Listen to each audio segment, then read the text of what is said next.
네, 안녕하세요. 고졸검정고시 과학 수업을 맡고 있는 사랑방 배움터 교사 박병후입니다. 음, 지난주 6월 10일에 제가 첫 번째 강의 자료를 올려드리고 이제 두 번째 2차 시가 되었는데요.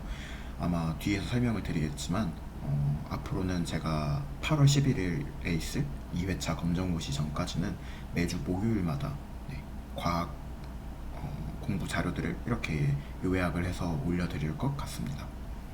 음, 본격적인 수업에 들어가기에 앞서서 이제 하나 안내해드릴 사항은 지난번 영상을 보신 분들은 이미 아실 것 같은데 제가 이제 검정고시 자체에 대한 개요 설명과 그 다음에 이제 합격 기준 뭐 아니면 그 안에서 과학이라는 교과목을 어떠한 식으로 공부해야 되는지 등등에 대한 팁들을 이렇게 앞에다가 집어넣어 놨어요. 이에 대한 이제 좀 자세한 설명은 지난번 영상 앞부분을 보시면 되고요. 여기에 똑같이 이제 텍스트들은 글자들은 다 옮겨놨으니까 이걸 제가 또 설명을 드리진 않겠지만 이 뒤에 있는 수업을 보시기 전에 이 앞부분에 있는 공부법이나 이런 변경 사항들을 꼭 한번 숙지해 주시면 좋을 것 같습니다. 네, 그러면 이제 본격적인 과학 교과목 설명을 이제 해드리려고 하는데, 과학이 이번 연도부터 2015 개정 교육과정으로 교과 과정이 많이 달라졌어요. 그래서 사실 2020년도 이전에 있는 기출 문제들과 좀 물론 비슷한 문제도 있지만 많이 빠진 문제들도 있고 많이 추가가 된 개념들도 있어서 좀 이제 커리큘럼이 많이 달라졌는데 일단 크게 네 가지 이제 챕터로 나뉘고요. 첫 번째 챕터가 이제 물질과 규칙성이라고 해서 이 우주의 탄생부터 원소나 원자가 어떠한 식으로 형성이 되었는지를 다루는 단원이 하나가 있고, 이 단원은 이제 시스템의 상호작용이라고 해가지고 이 지구 내에 있는 여러 가지 뭐 지각이나 멘틀이나 아니면 여러 생명체들이 그 시스템이 어떠한 식으로 상호작용을 하는지에 대한 좀 거시적인 측면의 이야기가 또 한 단락이 있고, 이제 3단원으로 넘어가면 우리가 흔히 말하는 산과 염기 혹은 산화환원 반응과 같은 화학식에 관한 개념과 그 다음에 고생대에서부터 지금에 이르기까지 어떠한 식으로 생명체들이 진화를 해왔는지에 관한 이런 다양성의 이야기가 3단원에 들어가 있습니다. 그 다음 마지막 4단원은 요즘 아무래도 환경 문제가 좀 많이 중요해지면서 추가가 된 단원인데, 이런 생태계와 그 생태계 보존을 위한 이제 신재생 에너지에 관한 이야기들이 이 마지막 4단원에 들어가 있는데요. 2회 검정고시 날짜가 8월 11일로 이제 픽스가 됐죠. 오늘을 기준으로 이제 한 7주 정도에서 8주 정도의 시간이 남아 있는데, 사실 제가 이전에는 원래 격주 목요일마다 수업 자료를 올려드릴 예정이었어요. 근데 이게 격주 단위로 해서는 도저히 남은 시간 안에 이 교과 과정들을 짧게라도 훑어드리지 못할 것 같아서 아마 남은 8월 달까지는 매주 목요일마다 제가 과학 자료를 올려드릴 것 같습니다. 그래서 지난 6월 11일은 2021년 이제 1회 기출 해설을 해드렸어요. 이 2021년 1회의 경우에는 바뀐 교과 과정이 처음 도입된 기출 문제다 보니까 꼭 한번 이 기출 해설을 훑어보시는 걸 추천을 드리고요. 오늘이랑 다음 주인 7월 1일은 이 1단원 물질과 규칙성에 대한 개념 설명을 해드릴 거예요. 그 다음에 7월 8일과 7월 15일은 2단원을, 7월 22일이랑 29일은 3단원, 그리고 마지막 8월 5일은 조금 시간이 촉박한 만큼 이 하루 안에 좀 압축을 해서 4단원을 설명을 해드리려고 합니다. 그래서 이제 어떻게 해서든 여러분이 시험을 보시기 전까지 이 과학 교과목의 전범위를 알짜배기 위주로 한번 짧게 설명해 드리려고 하는데요. 그치만 분명히 제가 모든 내용을 다 커버해 드리진 못할 거기 때문에 제 강의와는 별개로 이 과학에 관련된 시중에 나와 있는 문제집이나 강의 자료를 꼭 한 권 이상을 사셔서 제 설명을 메인으로 보시되 이제 부족한 부분들은 추가로 책이나 이러한 것들을 찾아서 공부해 보시는 걸 추천을 드리고요. 그리고 무엇보다 이제 기출을 제가 더 이상 해설해 드릴 수 있는 시간적 여력이 없기 때문에 여러분이 그 문제집을 사셔서 각각의 단원별 이제 연습 문제들을 꼭 풀어보시면서 개념을 다시 한번 확인해 보시는 걸 추천을 드립니다. 절대로 제 강의만 보시면 안 돼요. 네. 그러면 한번 오늘 수업을 진행을 해보죠.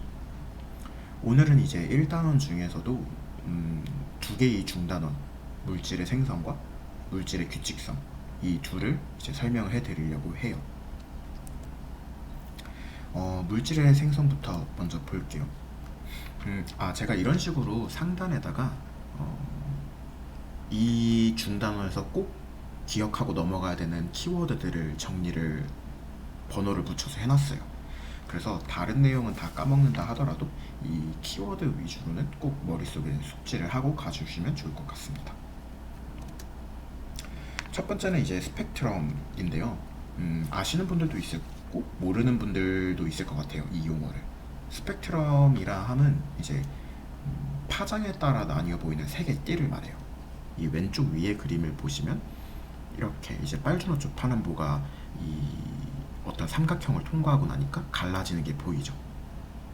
이 더 왼쪽에 있는 이 흰색 일자가 우리가 흔히 일상에서 보는 백색 광원을 의미를 합니다. 그리고 이 가운데 있는 유리로 된 것 같은 이 삼각형을 우리가 이제 프리즘이라고 불러요.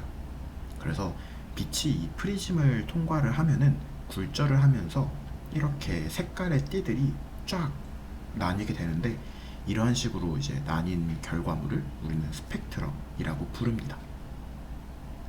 그래서 스펙트럼은 크게 먼저 둘로 나뉘어요. 연속 스펙트럼이 있고요, 불연속 스펙트럼이 있어요. 그리고 그 불연속 스펙트럼이 또 둘로 나뉩니다. 흡수 스펙트럼이 있고 방출 스펙트럼이 있어요.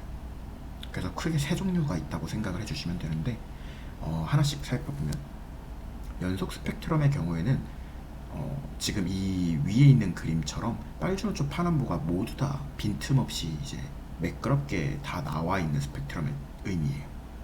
그래서 대표적인 게 이제 전등이나 백열등에서 나오는 빛들이 다 이렇게 빈틈없이 꽉꽉 채워져 있는 스펙트럼이죠.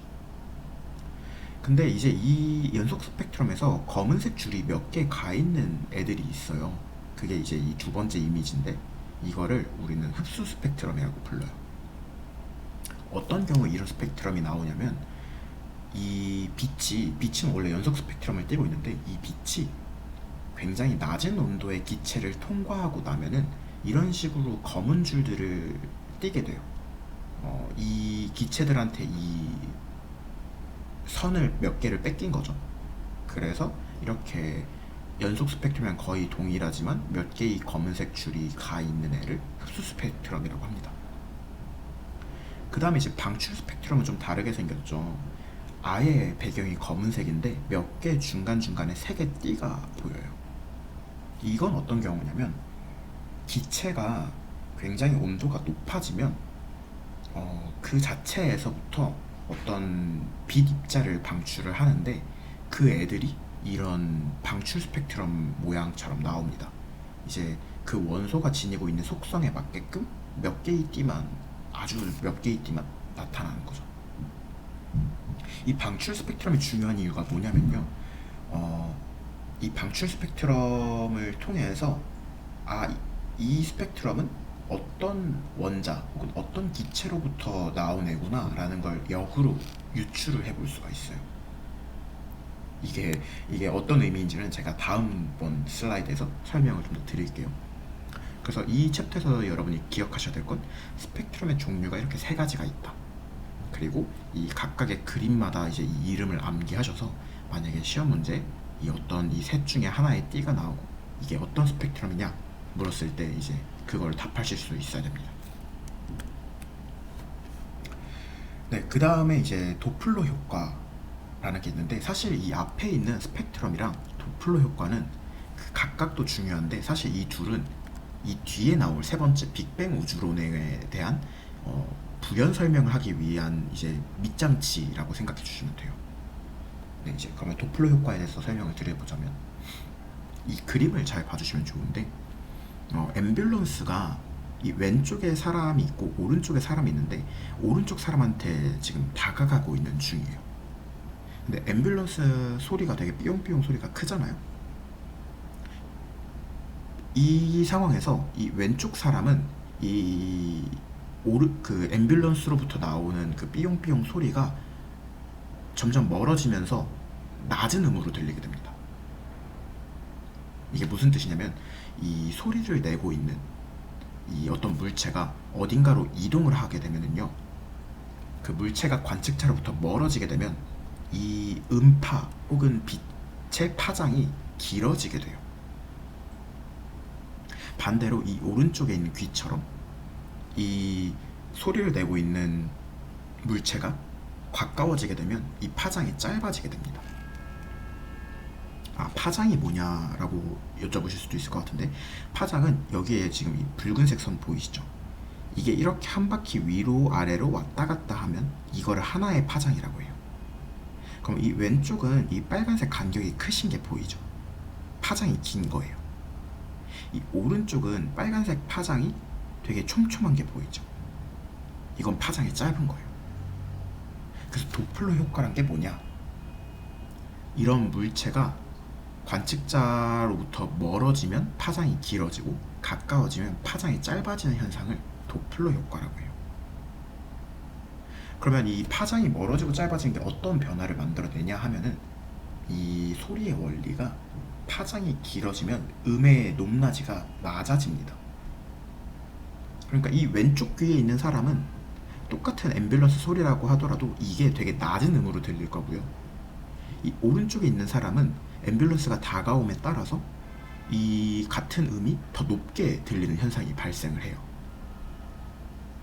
이런 식으로 파장에 의해서 그 길이가 변동이 되는 것을 도플러 효과라고 하고요. 이거는 비단 소리만 적용되는 게 아니라 빛에도 똑같이 적용이 됩니다. 그래서 이거에 관련된 좀 응용 개념이 어떤 게 있냐면, 지구로부터 이제 멀리 떨어진 별이 있을 수 있잖아요. 태양이 아닌 다른 별이. 근데 그 별이 점점점 시간이 갈수록 지구로부터 더 멀어진대요. 그러면 그 별이 분명 쏘아대는 원래 빛이 있을 건데 멀어지다 보니까 도플러 효과가 발생을 하겠죠. 그러면 이 빛이 도플러 효과를 받게 되면은 좀 붉은색 쪽으로 스펙트럼의 계열이 옮겨갑니다. 아까 전에 우리가 스펙트럼 배웠잖아요. 예. 이 별로부터 방출된 방출 스펙트럼이 좀 더 붉은색 계열로 이동하게 돼요. 그런 걸 우리가 적색 편의 현상이라고 합니다. 이게 좀 어려운 용어가 많이 나오는데 다시 한번 정리를 해볼게요. 도플러 효과란 소리나 빛을 쏘아대는 어떤 물체가 관찰자로부터 멀어질 때 파장이 길어지는 현상, 혹은 관찰자한테 가까워질 때 파장이 짧아지는 현상을 도플러 효과라고 합니다. 그리고 그거에 대한 대표적인 케이스가 점점 지구로부터 멀어지는 별이 있으면 그들이 방출하는 스펙트럼이 붉은색 쪽으로 이동하는 경향이 있다. 이런 게 도플러 효과의 하나의 예시라고 할 수 있는 거죠. 말이 조금 어렵고 낯선 용어들이 등장을 해서 좀 당황스러우실 수 있어요. 그래도 한번 제 영상 자료랑 그 다음에 추가로 구매하신 그런 문제집들에 있는 문제들을 풀어보시면서 한 번 더 이 내용들을 곱씹어 보시면 이해가 될 것 같습니다. 그러고도 이해가 안 되시면 언제든 저한테 질문을 남겨주시면 됩니다. 자, 그럼 저희가 이제 스펙트럼, 도플러 효과를 다 배웠어요. 그러면 이제 우리의 이 우주가 어떻게 만들어졌는지 아주 큰 개념의 이야기를 넘어가 볼게요. 지금 현대에서 이 우주의 탄생을 제일 잘 설명해주는 하나의 가설이 바로 이 빅뱅 우주론이라고 해요. 이게 어떤 가설이냐면, 대충 우주의 역사가 현재 추정하기로는 약 138억 년 정도 되었다고 하는데, 그 당시만 하더라도 우주는 굉장히 작은 점 하나에서 출발을 했다는 거죠. 지금처럼 크지 않고. 근데 그 우주 하나가 이 왼쪽이 이제 그 하나의 점이었을 때고, 그 팽창이라고 적혀져 있잖아요.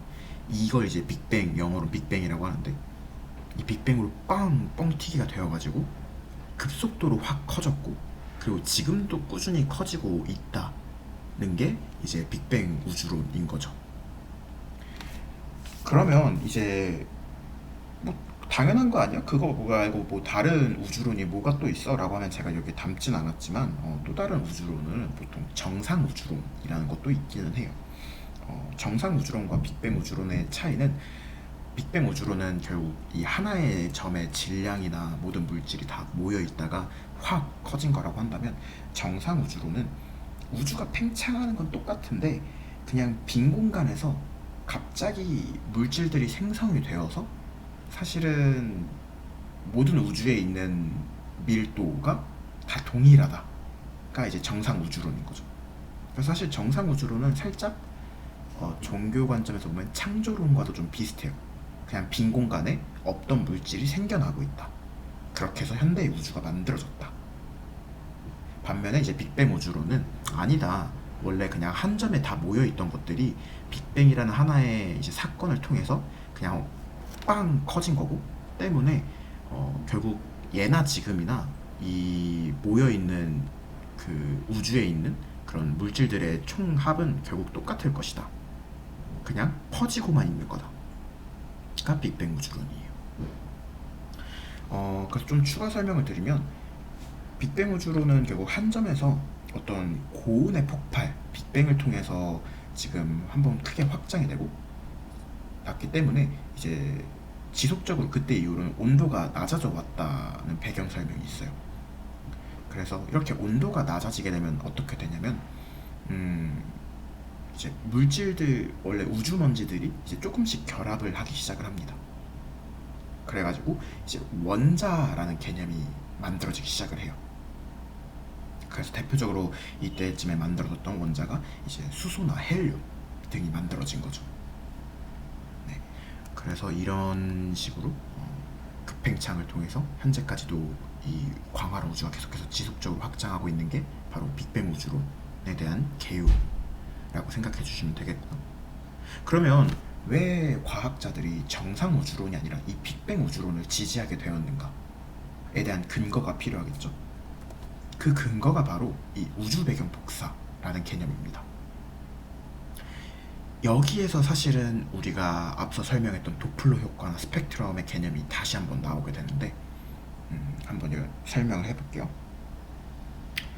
우주 배경 복사는 이게 뭔가 단어가 굉장히 낯설 수 있는데 사실은 하나의 파장이에요. 일종의 빛처럼 어떤 파장의 한 종류입니다. 개념 설명을 드리면 빅뱅이 이제 터지고 나서 약 이제 한 38만 년 정도 지나고 났더니 우주의 온도가 점점 내려가면서 이제 원자가 만들어졌다고 했잖아요. 이 당시에 만들었던 원자가 이제 빛을 방출한 거예요. 저희가 아까 스펙트럼에서 이제 그 방출 스펙트럼이 어떤 원자로부터 방출되는 스펙트럼이라고 빛이라고 했잖아요. 이 당시에 만들어졌던 원자에서부터 나온 빛을 우리가 이제 우주 배경 복사라고 해요. 근데 얘네가 이제 계속해서 이제 우리 확장이 되다 보니까 지구로부터도 멀어질 거잖아요. 때문에 이제 우주 곳곳에서 우주 배경 복사가 발견이 되면은 이것이 곧 이제 빅뱅 우주론이 가설이 아니라 진실이라는 증거가 될 수 있다고 합니다.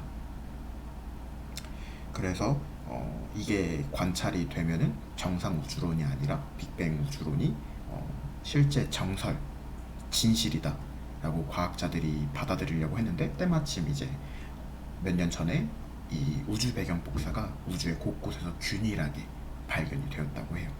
그래서 이제 빅뱅 우주론은 가설보다는 좀 더 진실에 가까워지게 되었고, 그래서 만약에 여러분이 시험 문제에서 빅뱅 우주론의 대표적인 근거가 뭐냐라고 이제 빈칸으로 물어보게 되면은 우주 배경 복사라는 개념을 고르시면 되는 거죠. 잠깐 물 좀 마시고 올게요.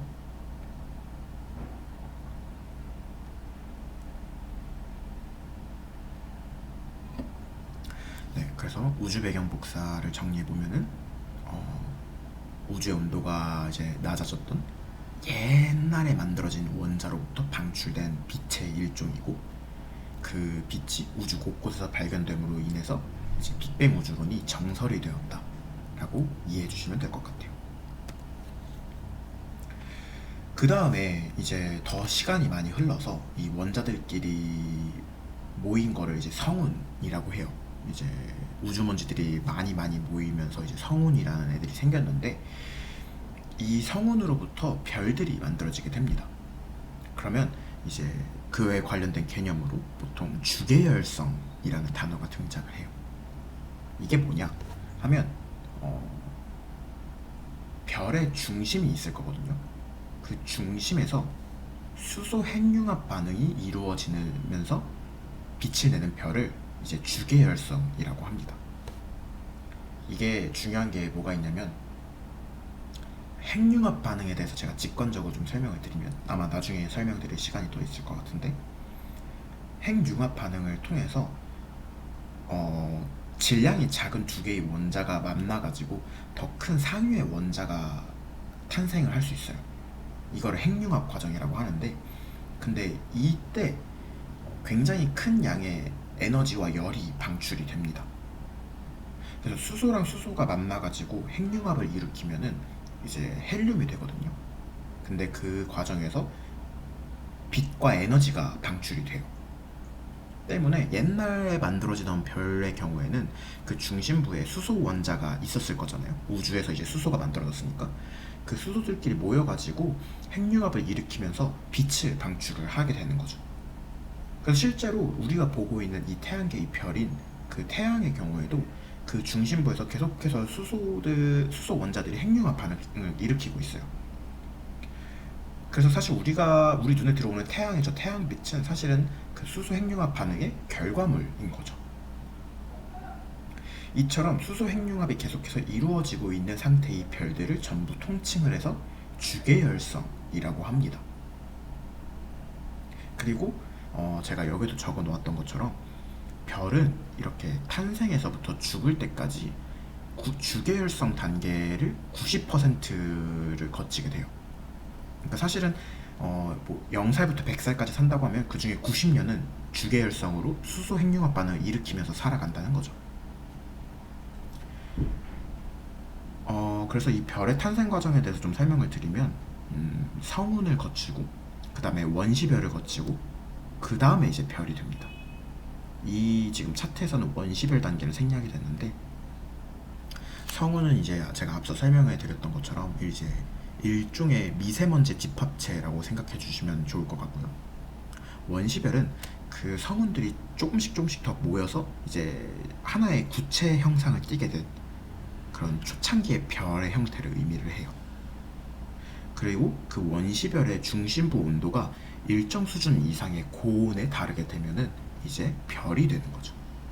그래서 별도 질량이 작은 별이 있고요, 질량이 큰 별이 있어요. 참고로 태양은 질량이 상대적으로 작은 별에 속합니다.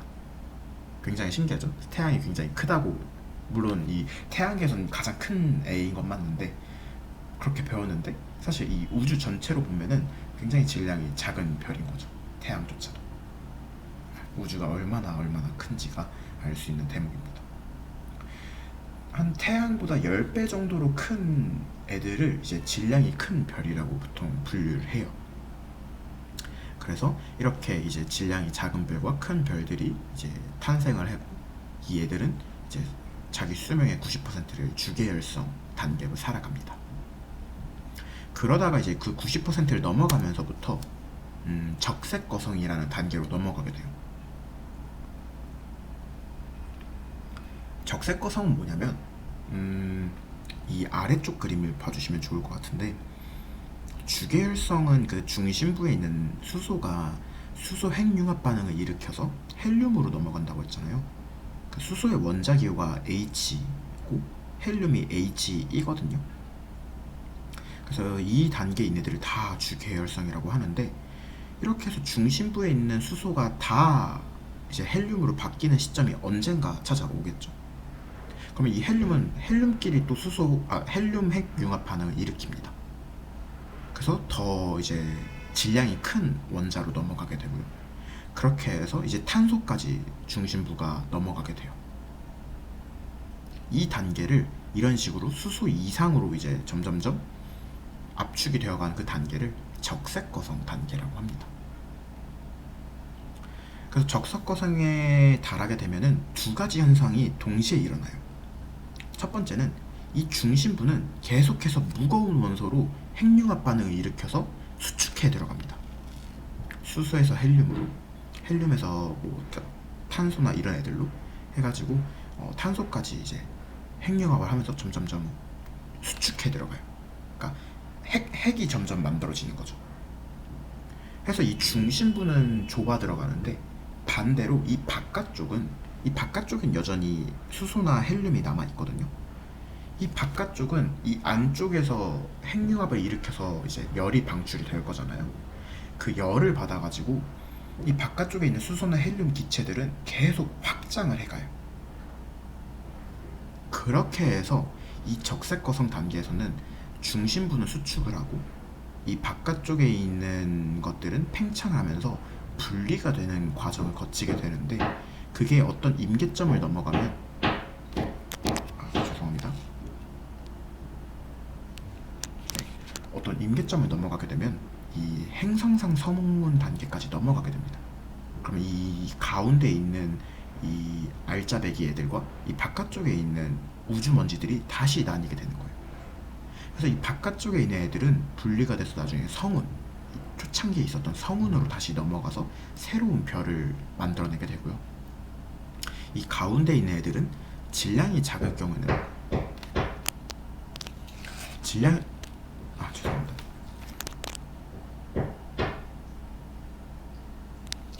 질량이 작을 경우에는 백색 외성이라고 해서 이제 죽은 별로 넘어가게 되고, 이런 질량이 큰 경우에는 크게 폭발을 하면서 이걸 초신성 폭발이라고 하는데 중성자 별로 되거나 혹은 블랙홀이 되는 경우들이 있습니다.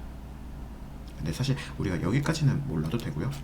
중요한 건 적색거성 단계에서 이제 안쪽에 있는 중심부는 수축을 하면서 계속해서 질량이 무거운 원자로 나아가고, 바깥쪽은 계속해서 팽창을 하면서 이제 성운이 되어간다. 그 단계를 적색거성이라고 생각해 주시면 되겠습니다. 그러면 이제 태양계로 이야기를 넘어가 보겠죠. 느끼셨을지 모르겠는데 이게 이 우주의 기원에서부터 어떤 식으로 성운, 그 다음에 이 수많은 별들이 만들어졌는지 거시적인 이야기를 거쳐서 이제 우리 태양계 이야기로 넘어갔다가 그 다음에는 지구의 이야기로 넘어가게 돼요. 그래서 큰 이야기서부터 좁은 이야기로 조금씩 좁혀 들어간다 라고 생각해 주시면 좋을 것 같아요. 네, 그럼 이제 7번째 태양계 형성 과정을 잠깐 살펴보면 크게 4단계로 나눠볼 수가 있어요. 우선 첫 번째로 성운들, 아까 앞서 살펴봤던 이 성운들이 회전과 수축을 하면서 한 곳에 이제 중력을 통해서 응집되게 됩니다. 이때까지만 해도 특별한 뭔가 구심점이 있진 않아요. 근데 이게 어느 정도 응집이 밀도가 일정 수준 이상 응집되고 나면은 그게 이제 회전을 하면서 굉장히 납작한 모양의 원반 형태가 돼요. 우리가 왜 어떤 거를 고속으로 회전을 시키다 보면 바깥쪽으로 얇게 퍼지려는 그런 원심력이 작용을 하게 되거든요. 실제로 이 태양계도 똑같이 그런 현상이 있는데, 그러면서 이제 이 태양계가 원래는 구체 모양이었다가 이제 회전을 하면서 얇은 원반 모양으로 펼쳐지게 됩니다. 그렇게 이제 원반 모양의 성운이 만들어지게 되고요. 이제 온도가 이제 조금씩 가라앉기 시작하면은 이 가운데에 이제 조금씩 응집이 되면서 원시 태양이 만들어지는 게 3번째 단계예요.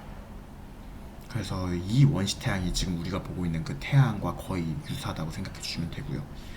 그리고 이때까지만 해도 아직까지 뭔가 우리가 지구나 뭐 수성, 금성과 같은 행성들은 아직 만들어지진 않았지만 이제 조금씩 우주먼지들이 응집되기 시작하면서 이 미행성체가 이제 만들어지는 단계가 이 3번째 단계입니다.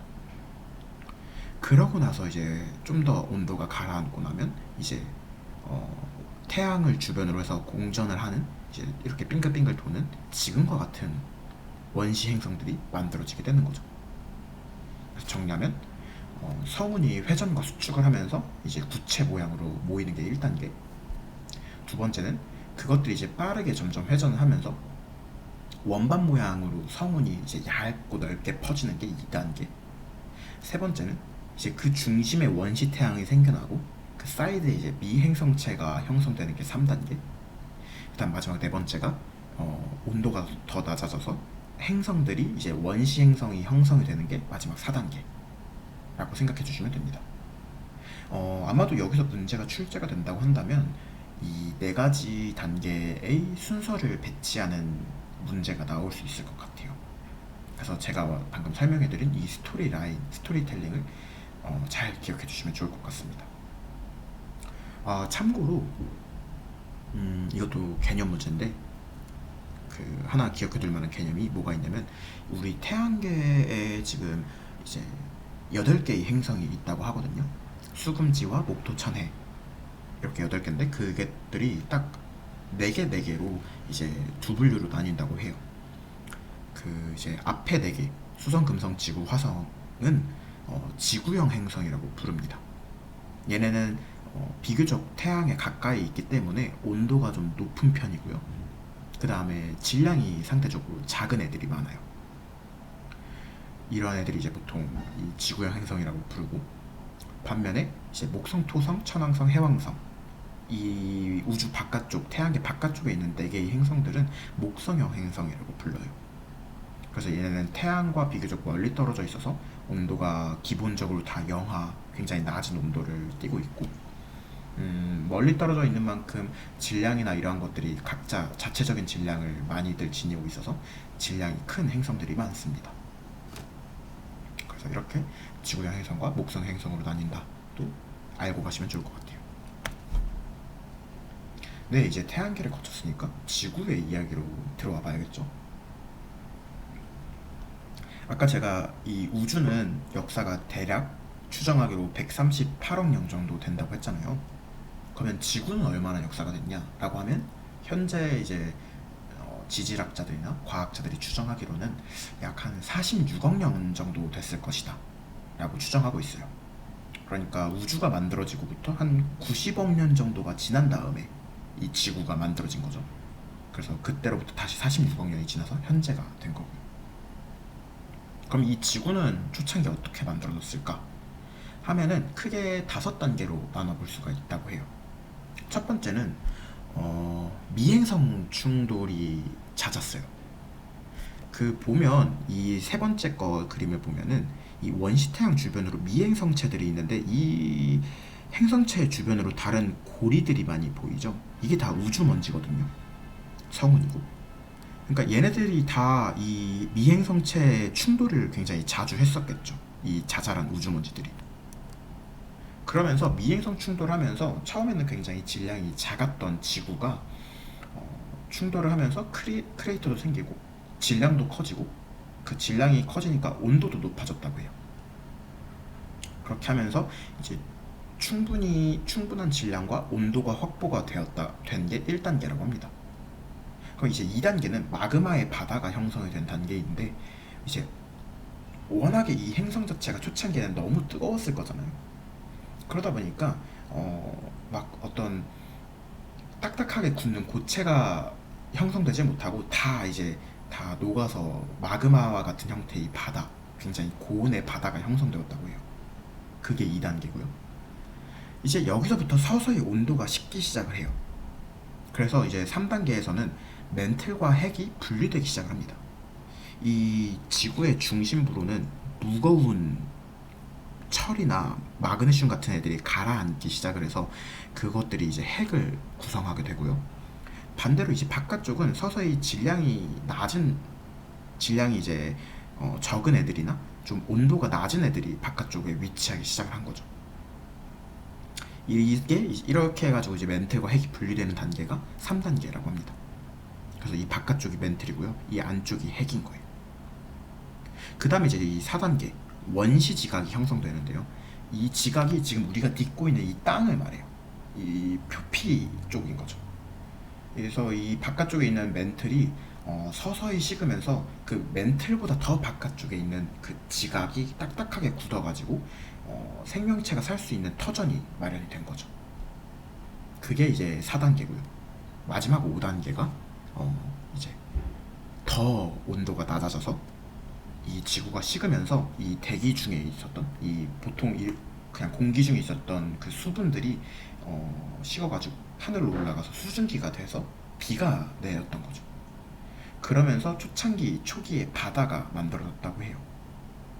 그래서 여기까지가 이제 고대 지구가 어떠한 식으로 형성이 되었는지의 5단계라고 생각해 주시면 되겠습니다. 이 그림에서 미행성 충돌 부분은 빠져 있는데 나머지 4단계는 다 담겨져 있는 거죠. 또 하나 참고로 좀 담아둔 개념이 뭐가 있냐면 이것도 나올 수 있을 것 같은데 시험에 지구상에서 가장 많이 비중을 차지하고 있는 원소들의 순서를 조금은 알아두시면 좋을 것 같아요. 가장 많은 원소는 철이라고 합니다. 근데 사실 지표면에서는 사실 그렇게까지 철이 많이 발견되지는 않아요. 대부분의 철은 다 무거운 원자들이어서 얘네들은 전부 이 지구 핵 중앙부에 몰려 있습니다. 그래서 철이 제일 많고요. 그 다음으로 많은 게 산소고요. 그 다음이 규소, 그 다음이 마그네슘입니다. 이 4개 정도의 순서는 외워두시면 좋을 것 같아요. 또 하나 연관지어서 기억해두면 좋은 게 이 지구 전체 말고 그냥 우리가 살아가는 이 지각, 이 겉에 부분만에서도 이제 가장 많은 원소가 뭐가 있는지도 기억해두면 좋을 것 같은데 이 지각에서 제일 많은 원소는 산소라고 합니다. 기체. 그래서 산소가 제일 많고 두 번째가 규소고 세 번째가 알루미늄, 네 번째가 철이라고 해요. 그래서 이게 지구 전체로 보냐 아니면 그 중에서 일부인 이 지각만 놓고 보냐에 따라 가장 많은 비중을 차지하고 있는 원소가 다르고 각각에서 제일 높은 비중을 차지한 철이랑 산소는 기억을 해두시면 좋을 것 같습니다. 시험에 나올 수도 있을 것 같아요. 네, 이걸로써 이제 중단원 첫 번째 단원인 이제 물질의 생성 부분이 끝났고요. 이제 바로 이어서 물질의 규칙성 부분을 한번 설명을 드려볼게요. 물질의 규칙성은 크게 이제 7개의 키워드를 꼽아봤어요. 잠시만요.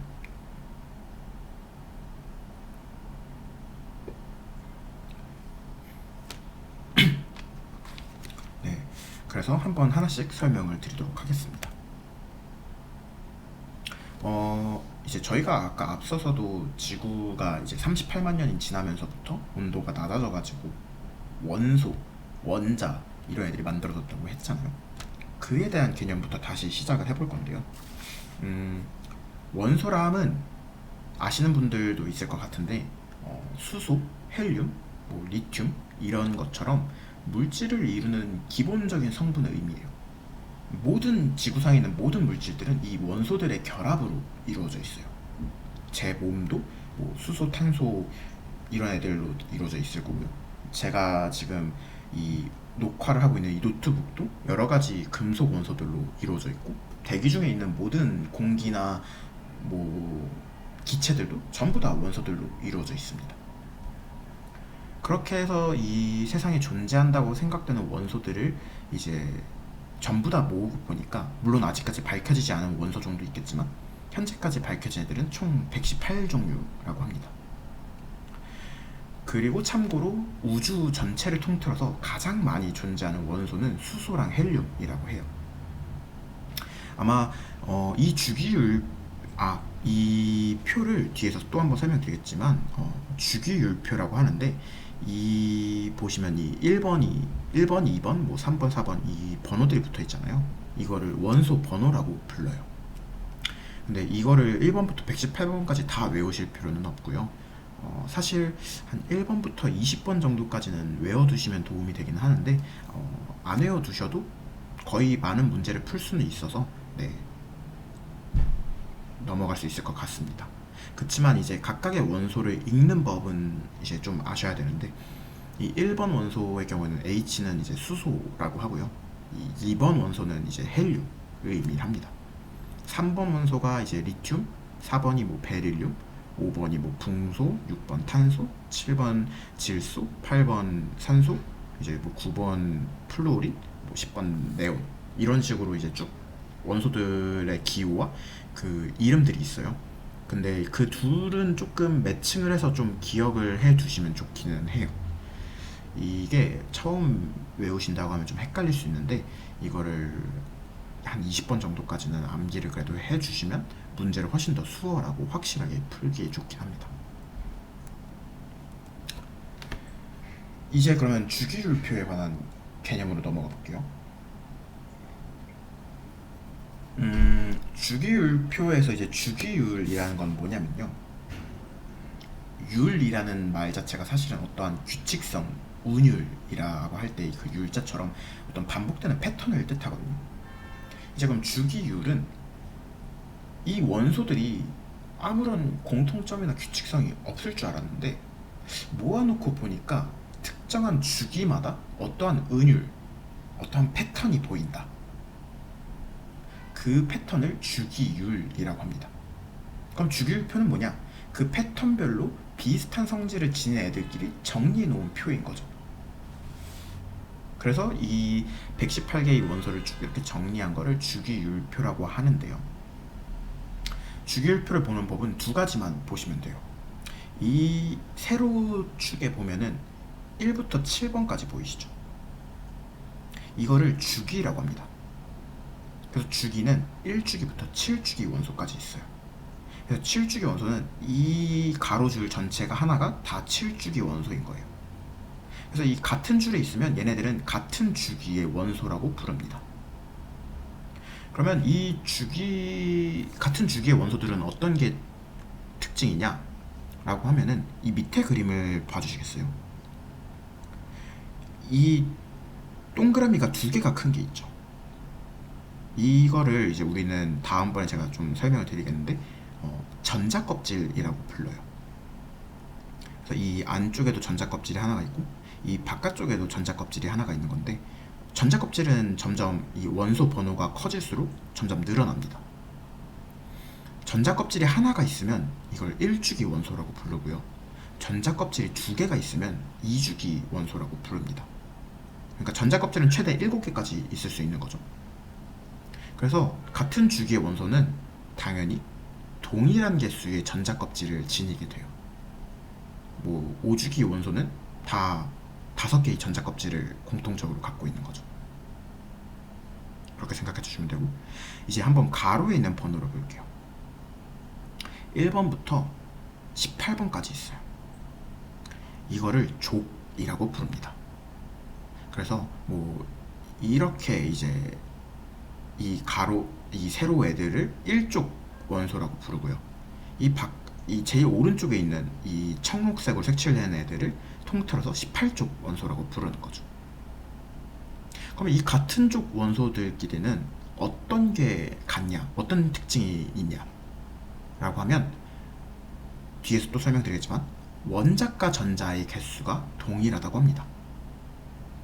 이건 제가 바로 설명을 드릴게요. 이 맨 밑에 제가 적어놨는데 원자과 전자란 건 뭐냐면 아까 저희가 전자껍질이 있다고 했잖아요. 이 전자껍질은 굉장히 재미있는 특징이 있어요. 안쪽에서부터 자리를 차지를 해서 채워나갑니다. 이 안쪽이 다 차지 않았는데 바깥쪽이 먼저 차는 경우는 없어요. 그러면 이 제일 바깥쪽에 있는 원자 껍질이 있겠죠. 전자 껍질이 있겠죠. 그 가장 바깥쪽에 있는 전자 껍질에 들어있는 이 전자를 원자과 전자라고 부릅니다. 용어가 좀 어렵죠. 근데 이 두 가지는 전자 껍질이랑 원자과 전자 이 두 개는 달달달 숙지해 주시는 게 좋습니다. 워낙 자주 나오는 문제들이고요. 워낙 중요한 개념들이에요. 잠시만요. 죄송합니다. 네, 그래서 다시 족에 대한 설명을 돌아가 보면 이 같은 족의 원소들은요 원자과 전자의 개수가 동일해요. 즉, 이 가장 바깥쪽에 있는 전자의 개수가 통일하다는 거예요. 가령에 이 17족 원소를 볼게요. 플루오린, 뭐 염소, 브로민 이런 애들인데 이 노란색으로 색칠이 되어 있는 이 17족 원소들은요 이 가장 바깥쪽에 있는 전자 껍질에 전자들이 다 7개씩 들어있어요. 그래서 우리가 17족 원소라고 부르는데, 그래서 같은 쪽의 원소들은 이런 원자과 전자의 개수가 동일하다 라는 걸 꼭 기억해 주시면 좋겠습니다. 그러면 이제 잠깐 원자에 대한 개념 정리를 좀 짚어보고 갈게요. 이게 이제 하나의 원자의 모식도인데, 얘는 이제 3번 원소인 리튬이라는 친구의 모식도예요.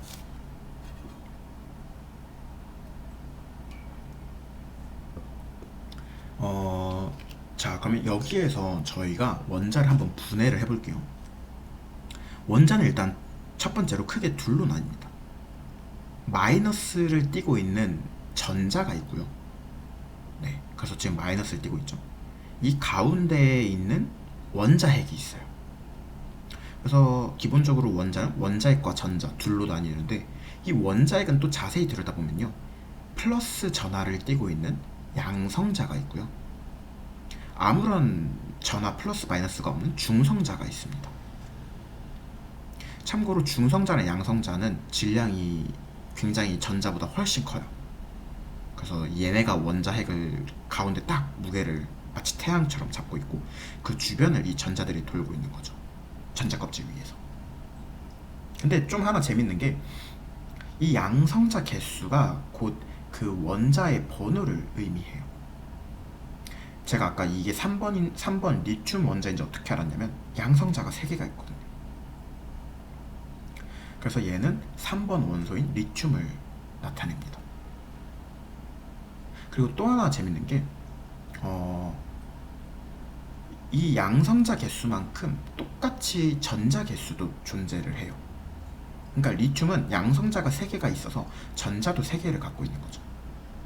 그래서 플러스가 3개가 있죠. 마이너스도 3개가 있죠. 그래서 이 원자는 플러스랑 마이너스가 다 중화가 되어서 별다른 플러스 마이너스 전하를 전체로 놓고 보면 띄지 않습니다. 그래서 모든 원소들은 그냥 그 자체로 그냥 내비두면은 그냥 플러스 마이너스를 따로 띄지 않는 중성의 상태로 존재를 해요. 근데 그 안을 세밀하게 뜯어보면은 이제 양성자와 전자가 이렇게 개수가 동일하게 밸런스를 맞추고 있다 고 생각해 주시면 되겠습니다. 그래서 제가 여기에 색칠해 놓았던 양성자의 개수랑 전자의 개수는 동일하고요. 그래서 이제 플러스 마이너스가 합산하면 0이 되고, 그 둘의 개수가 사실은 이 원자의 번호를 의미하더라. 하나 오해하면 안 되는 게, 이 그림에서는 이제 절묘하게 중성자 개수가 양성자 개수랑 똑같이 3개가 나왔지만, 중성자 개수는 양성자 개수보다 많을 수도 있고 적을 수도 있습니다. 그래서 네, 이 중성자 개수는 이 원자 번호랑은 연관성이 없다는 걸 기억해 주시면 좋을 것 같아요.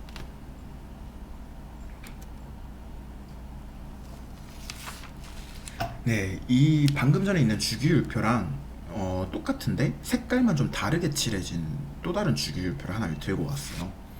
제가 이제부터 이 주기율표에서 사실 주기율표를 뭐 1번부터 118번까지 저희가 하나하나 다 설명드릴 수 없다 보니까 대표적인 속성 몇 가지를 이제 설명을 드리려고 이런 색칠된 애들을 들고 왔는데요. 우선 원소를 크게 3가지로 나눠볼 수 있습니다. 금속 원소가 있고요. 이 그림상에서 파란색으로 색칠된 애들이 거의 대부분이죠. 그 다음에 비금속 원소, 노란색이 있고요. 왼쪽 상단에 있는 수소를 제외하고 대부분의 노란색들은 다 오른쪽 상단에 몰려있죠. 마지막으로 이 중간에 껴있는 초록색 애들, 얘네들을 준금속 원소라고 합니다. 근데 미리 말씀드리지만, 이 중금속 원소들은 뭐 특징은 금속과 비금속의 중간 성질을 띠고 있는 애들이에요. 약간 박쥐 같은 애들인데, 근데 사실 얘네들은 거의 시험에 나오지 않습니다. 그냥 금속, 비금속 말고 중금속이라는 애들이 많진 않지만 몇 개 있다더라. 그리고 얘네는 금속과 비금속 중간 성질을 띠더라 정도만 기억하고 잊으시면 될 것 같아요. 저희는 주로 금속과 비금속에 대해서만 설명을 할 겁니다. 네, 그럼 이제 금속에 대해서 설명해보면, 대표적으로 저희가 뭐 흔히 뭐 철강 회사에서 만드는 철, 구리 이런 애들이나 나트륨 이런 애들을 저희는 금속 원소라고 부르고요. 그 아까 전에 제가 말씀했던 원자과 전자 개념을 다시 들고 와 보면은 가장 바깥쪽에 있는 전자라고 했잖아요. 근데 이게 재밌는 게 이 왼쪽에 있을수록 그 원자과 전자의 개수가 적고요. 오른쪽에 있을수록 원자과 전자의 개수가 점점 채워져서 늘어납니다. 가령의 이 그 나트륨의 경우에는 일족 원소다 보니까 원자과 전자가 한 개인데 이 같은 라인에 있는 이 아르곤 AR의 경우에는 이제 원자과 전자가 8개로 꽉 차 있죠.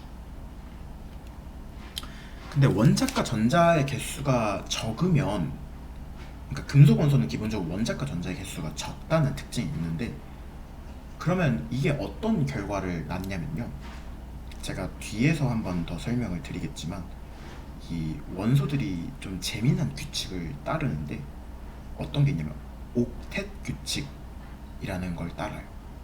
아마 제가 뒤에, 네, 여기에서 제가 한 번 더 설명을 드릴 건데, 옥텟 규칙이라는 애가 있어요. 좀 어려운 말이죠. 근데 이게 뭐냐면 모든 원소는 공통적으로 안정된 상태로 나아가려는 경향성을 지닌다는 거죠.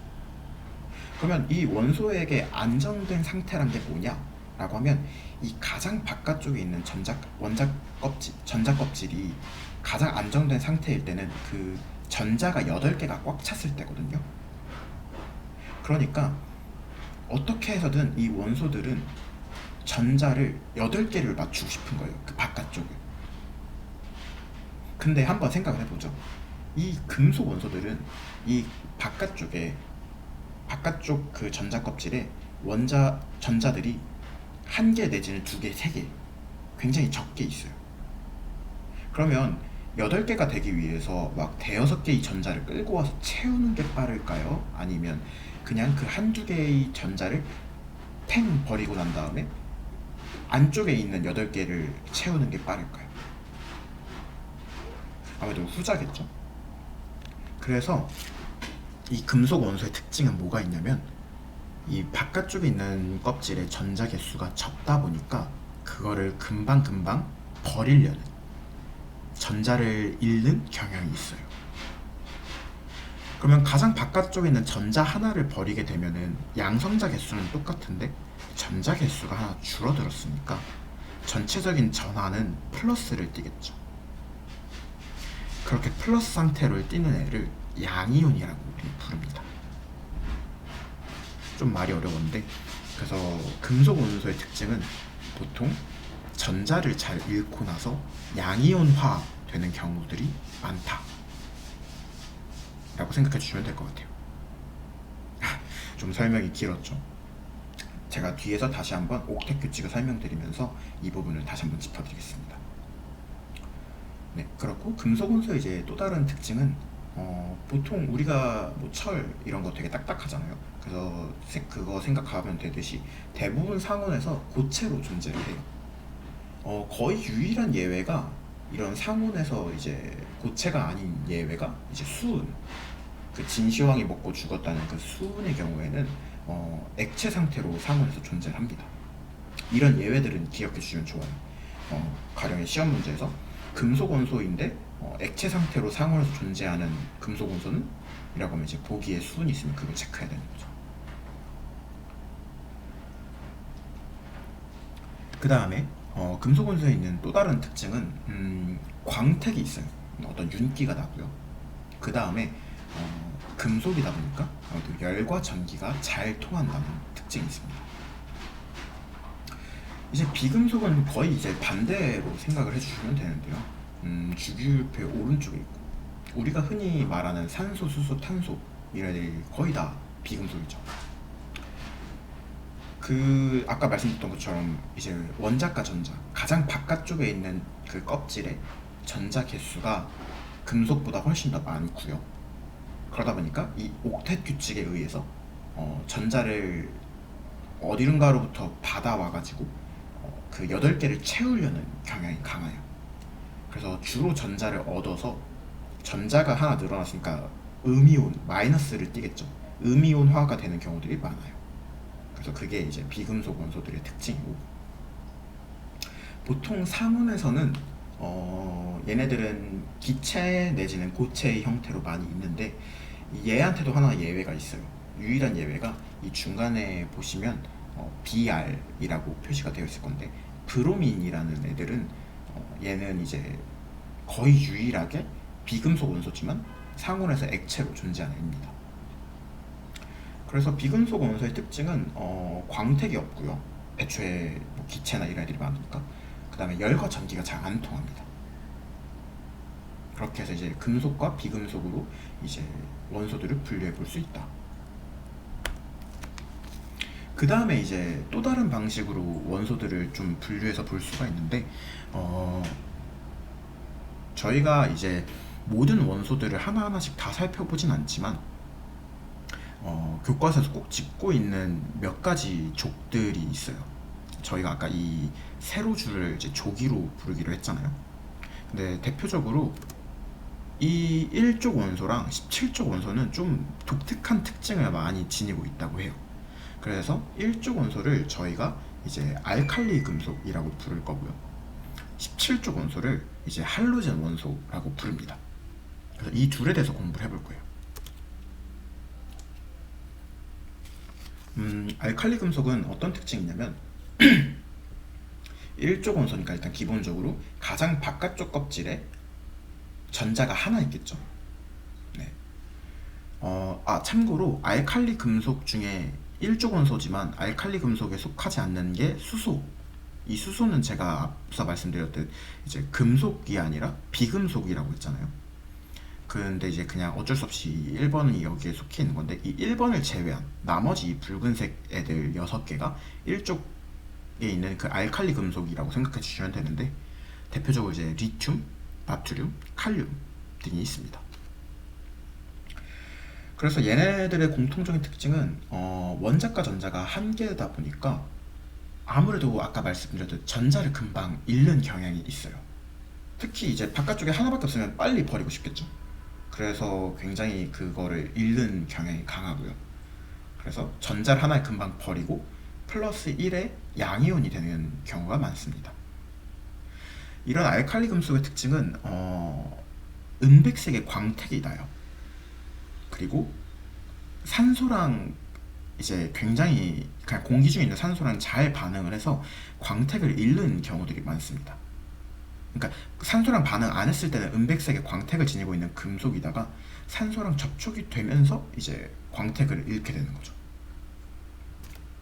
그리고 또 하나 특징은 다른 금속 원소들과는 좀 다르게 고유한 불꽃색을 지닌다고 해요. 이 금속 원소들에다가 어떤 이 불들을 쬐주면은 그 불꽃색이 튀어오르는데, 그 고유한 불꽃색이 이 알칼리 금속들은 지니고 있다고 합니다. 리튬의 경우에는 이제 붉은색 불꽃색이 나오고요. 나트륨은 노란색 원소가 나옵니다. 이런 게 이제 알칼리 금속의 특징이고, 그 다음에 이제 17족 원소를 할로젠 원소라고 부르기로 했는데, 얘네들의 이제 공통된 특징은 가장 바깥쪽에 있는 전자 껍질에 전자의 개수가 7개인 거죠. 그리고 대부분 다 기체 형태로 보통 존재를 하고요. 브로민 빼고. 그래서 뭐 플루오린, 염소, 브로민 등이 여기 속하고, 얘네들의 특징은 뒤에서 이제 아마 제가 어떤 결합을 설명드리면서 한 번 더 언급을 드릴 테지만, 이원자 분자 형태로 많이 존재해요. 그러니까 무슨 뜻이냐면, 이 이원자 분자라는 건 자기네들끼리만 둘이서 붙어 다닌다는 거예요. 가령에 이 F 플루오린은 플루오린을 만나서 F2. 참고로 이 원소 기호에서 오른쪽 아래 작게 숫자 2가 표시가 되면은 그 같은 원소 둘이 뭉쳐있다는 뜻입니다. 그래서 이렇게 F2, 뭐 Cl2, Br2 이런 식으로 자기네들끼리 같은 원자 둘이 만나서 이 2가 숫자 2예요. 그래서 이 이원자가 만나가지고 분자의 형태를 이루는 걸 이제 할로젠 원소의 특징이라고 봅니다. 그리고 앞서 말했듯 이제 원자과 전자가 개수가 7개다 보니까 옥텟 규칙에 의해서 전자를 얻으려는 경향이 강하고요. 그래서 전자 하나를 어딘가에서 받아와서 이제 마이너스 1의 음이온이 자주 되죠. 그리고 또 할로젠 원소는 자기네들끼리 뭉치는 경우도 있지만 이따금씩 이제 금속이나 수소랑 만나서 반응을 잘 하기도 해요. 그러니까 금속으로부터 전자를 건네받는 거죠. 그래서 그러한 특징을 지니고 있는 걸 할로젠 원소라고 한다. 사실 앞서 분류했던 금속 원소나 비금속 원소는 시험 문제에 확실히 자주 나올 수 있을 것 같은데, 알칼리 금속이나 할로젠 원소는 그 금속 비금속만큼 막 대중적인 개념은 아니에요. 그러다 보니까 좀 아무래도 출제 빈도는 좀 낮을 수 있을 것 같은데, 그래도 한번 나올 수 있을 것 같으니 이제 꼭 숙지를 해두시는 걸 추천을 드립니다.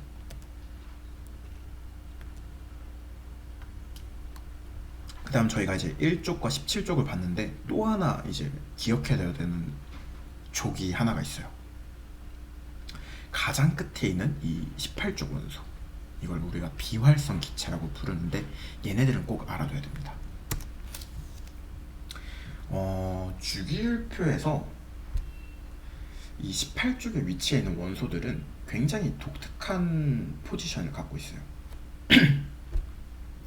18쪽 원소는 그 가장 바깥쪽 전자 껍질에 전자를 8개를 이미 꽉꽉 채워서 갖고 있는 애들이에요. 근데 이런 애들은 이미 스스로가 전자를 다 지니고 있어서 다른 원소랑 반응을 안 해요. 자기네들끼리도 반응을 안 해요. 굉장히 그냥 그 자체로 안정되어 있기 때문에. 그러다 보니까 얘네들이 비활성화되어 있다. 그러니까 막 다른 원소를 만나서 활성화되지 않는다 라고 해서 비활성 기체라고 불리는데, 여기서 이제 옥텟 규칙이 다시 한번 등장합니다. 원소들이 가장 바깥쪽 전자 껍질에 8개의 전자를 모두 채우려는 그 경향을 이제 옥텟 규칙이라고 부르고요. 때문에 알칼리 금속 이제 속하는 원소들은 하나밖에 전자가 없으니까 그걸 버려서 이제 8개 안쪽에 있는 8개를 확보하려는 경향이 강하고, 이 17쪽 원소인 할로젠 원소는 전자를 하나만 더 받으면 8개가 되니까 어떻게든 전자 하나를 받아와서 8개를 만들려는 경향이 강한 거죠. 근데 이러한 경향으로부터 유일하게 벗어나 있는 원소가 바로 이 18쪽 비활성 기체다 라고 생각해 주시면 될 것 같습니다. 뭔가 되게 순식간에 많은 기능이 막 들어왔죠. 제가 지금 이게 시간이 제한이 되어 있다 보니까 좀 빠르게 설명을 드렸는데, 다시 한번 영상을 돌려보시거나 책을 꼼꼼히 살펴보시면서 이 각각의 족에 해당되는 원소들의 특징을 숙지해 주시면 좋을 것 같습니다.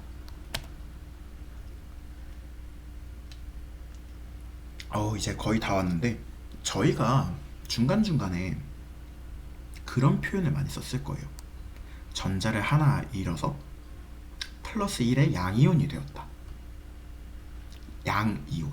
양이 그 음양할 때 양자 플러스를 의미하거든요.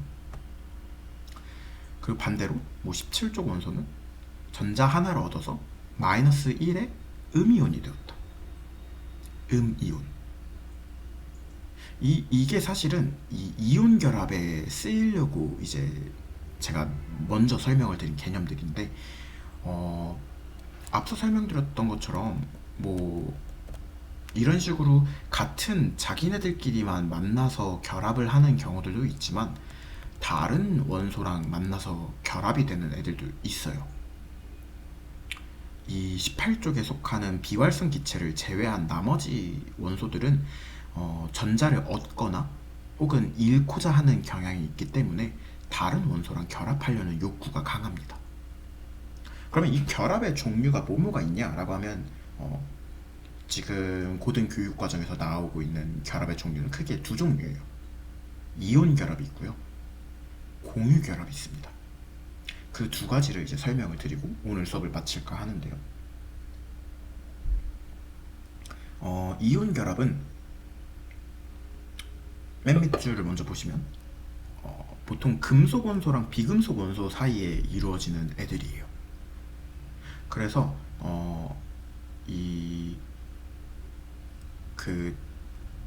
이 그림으로 먼저 설명을 드릴게요. NA가 이제 나트륨이고 CL이 이제 염소인데 이 나트륨은 대표적인 1족 금속 원소죠. 그리고 이 CL은 대표적인 17족 비금속 원소예요. 아까 제가 이 1족 원소의 경향이 뭐라고 했죠? 이 바깥쪽 껍질에, 이 그림에 보면 있겠지만 이 바깥쪽 전자 껍질에 전자가 하나밖에 없어서 옥텟 규칙 때문에 이걸 어떻게든 버리고 싶어 한다고 했죠. 이 17족 원소, 할로젠 원소의 특징은 뭐라고 했죠? 이미 7개의 전자를 갖고 있는데 마지막 하나가 비어 있어서 그거를 얻고자 하는 경향이 강하다고 했죠. 그러면 뭔가 지금 딱 봤을 때 이 나트륨이 있는 전자 하나를 여기에다가 딱 끼워 놓으면 뭔가 아다리가 딱 맞아 떨어질 것 같지 않아요? 이런 식으로 이 금속 원소에 있는 전자를 비금속 원소에 있는 이 비어있는 전자에 채워 넣어주는 거. 그렇게 해서 이런 식의 결합을 이뤄내는 걸 이온 결합이라고 합니다. 하나의 원소는 플러스의 양이온이 되고 다른 하나의 원소는 마이너스의 음이온이 되기 때문에 이온이라고 불러요. 이온 결합이라고 불러요. 그래서 이런 식으로 나트륨과 염소는 만나서 염화나트륨이라는 NaCl의 화학식에 이제 분자가 되는 거죠. 참고로 이 염화나트륨은 우리가 집에서 해먹는 그 소금의 기본 원료이기도 합니다. 소금은 다 이제 염화나트륨으로 이루어져 있다고 해요. 참고로 양이온과 플러스랑 마이너스는 서로 끌어당기려는 효과가 있거든요.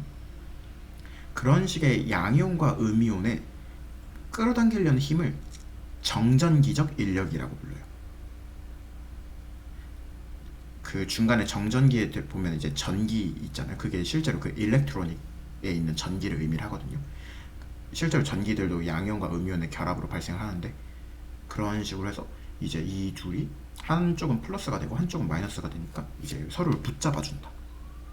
그래서 이런 식으로 결합이 된 애들을 이온 결합이라고 부르는데 사실 이 이온 결합은 상대적으로 공유 결합보다 결속력이 좀 약해요. 결합력이 좀 약합니다. 그래서 뭐 특정 상황이 처하면은 지금 이렇게 전자를 공유를 하고 있지만 그게 다시 분리가 되는 경우들도 잦다고 합니다. 네, 그걸 이제 이온 결합이라고 하고요. 그 다음 이제 마지막으로 공유 결합을 설명을 드릴 건데요.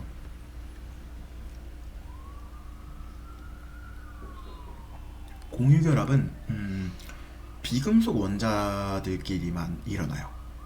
그래서 비금속 원자들이 이제 나는 금속 금속 원소로부터 그 전자 안 받을 건데 그냥 우리는 비금속끼리 놀 거야 라고 해서 이제 자기네들끼리 전자를 공유해 주는 거예요. 그래서 공유 결합이라고 부르는데 한번 볼게요. 수소 원자의 경우에는 참고로 원자 번호가 커지면 이 두 번째 전자 껍질부터는 두 번째 전자 껍질부터는 전자를 8개를 채워야 되지만 이 안쪽에 있는 가장 작은 전자 껍질은 전자를 2개만 채우면 돼요. 그럼 수소 원자를 봐볼게요. 수소는 이제 가장 첫 번째 원자거든요. 그러다 보니까 전자가 하나밖에 없어요. 근데 이 바깥쪽에 있는 전자 껍질을 채우고 싶을 거잖아요. 그래서 수소 원자 둘이 만나서 서로의 전자를 공유해 줍니다. 그럼 이 왼쪽에 있는 수소 원자가 보기에는 나한테 전자가 2개가 생겼네? 충족이 되고 오른쪽에 있는 수소 원자한테는 나한테도 전자가 2개가 생겼네? 해서 이 조건이 충족이 되는 거죠. 또 다른 예시로 산소랑 수소가 2개가 만나면 H2O 물이 되거든요. 그걸 한번 보면 산소는 이제 원소 기호 8번인데 이 바깥쪽에 바깥쪽 전자 껍질에 전자가 6개가 들어있어요. 그럼 8개가 되려면 2개의 전자가 더 필요로 하잖아요. 때마침 수소는 전자를 하나를 들고 있어요. 그러면 이쪽에 하나 해가지고 이렇게 수소가 두 개가 붙으면 물이 완성이 될 수 있지 않을까? 하나의 분자가 될 수 있지 않을까? 하는 거죠. 그래서 이런 식으로 비금속 원자들끼리 서로 품앗이를 하듯이 전자를 공유를 해가지고 이 옥텟 규칙을 만족시키는 거를 바로 이제 공유결합이라고 합니다. 그래서 참고로 좀 더 부연 설명을 잠깐 드리면 이 이온 결합이랑 공유 결합을 비교하는 문제들이 많이 나올 거예요. 이온 결합은 상온에서 보통 고체로 존재를 하는 편이고요. 아무래도 금속 원소랑 결합을 하다 보니까 이제 상온에서 좀 딱딱한 어떤 고체 형태로 존재하는 게 일반적입니다. 대신에 그 플러스랑 마이너스가 약하게 결합된다고 했잖아요. 정전기적 결합으로. 그래서 물에 되게 잘 녹아요. 물이 그런 플러스 마이너스 잘 분리해내는 편이라서 물에 잘 녹는 편이고요. 그리고 이 결합 압력이 약하기 때문에 외부에서 힘을 주면은 쉽게 깨지거나 쪼개지는 경향이 있습니다.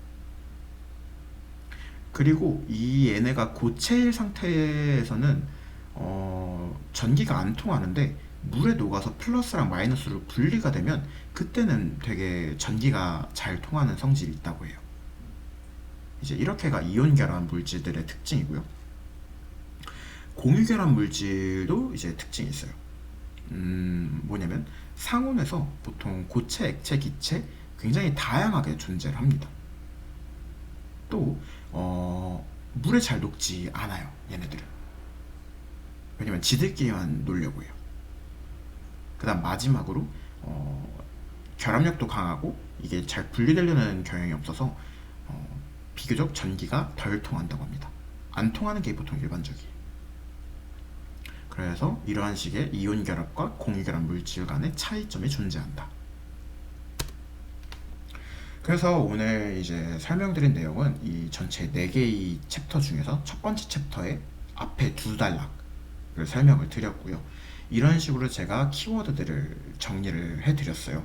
그래서 한번 공부를 혼자 해보시고 그 다음에 이제 책을 안 보고서 이 8개 키워드, 7개 키워드 각각에 대해서 제가 설명해 드렸던 것처럼 이 키워드에 관련된 개념은 이런 거였지 를 연상시킬 수 있을 정도로 이제 암기와 공부를 반복해 주시면 좋을 것 같습니다. 네, 오늘 수업은 여기까지고요. 다음 주에는 제가 이 챕터 1의 뒷부분 두 단락 자연의 구성물질과 신소재에 대해서 설명해 드리도록 하겠습니다. 다들 수업 들어주셔서 감사합니다.